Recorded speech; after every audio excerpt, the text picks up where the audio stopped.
we've created a nation of workers and a nation of consumers. Yes. We don't have producers. Well, if you really want to figure out why you're either broke or not broke, you're either a freaking consumer or you're a freaking producer. And even producers can go broke if they're not astute with their money. We've seen that time and time again where they make all this money and blow it all. They didn't deserve it at that point, or they did something shady to get it. I can tell you, when you got to earn the money yourself, there's no reason to go blow it on all these consumer things until you're at a point where your life is running itself. My Lamborghini, it's free and clear. My home, $3 million I bought it for. I paid cash for it. My apartment complex is probably one of the only things I still owe a little bit of money on. I'm constantly buying more cash flow. I'm constantly utilizing all this hard-earned money I'm making throughout the years, and I'm just continuing to increase my footprint, whether that be digitally. We've spent a ton of money in internet and lead generation tools and development and stuff over the last 2 years. I'm talking more money than I've ever spent before. So we're deploying assets and capital in markets that I see are going this. The real estate right now, interest rates are high. The prices, we're going to see them start dropping as they already have.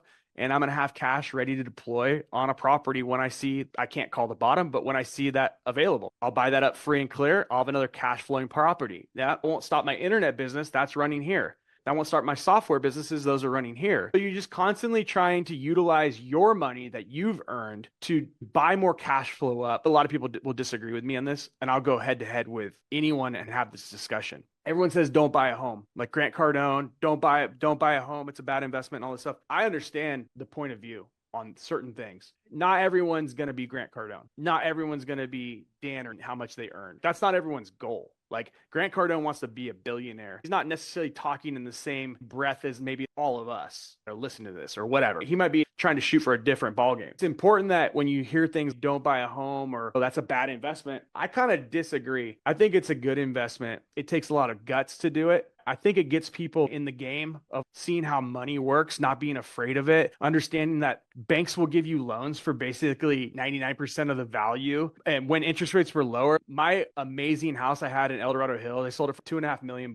My payment on that thing was $3,500 because I did an interest only loan. I had people in the group paying $4,500 and they're in these like little shitholes. And it's still financial literacy. I knew what I was doing. I was riding a market wave. I wasn't worried about an interest only payment. I wanted cash flow for my businesses and things like that. I had a cheap cash flow home, but it looked amazing. It was beautiful. Look at what people pay. Even a place in San Francisco, probably what, $7,000, $8,000, $9,000 for a place. You see that 3-story mansion I had, $3,500 a month. You start going, there is financial literacy strategies. There is different things that you can do and ways you could take advantage of cheap interest or different types of financing options. But you got to get around the right people. You got to get around people that have been doing this stuff, because it is something you learn as you go. You pick up little pieces of the puzzle, and you just got to have either your parents, your friends, or whatever groups that you're part of close by to continue to take this information in, because life can get a lot easier, way easier.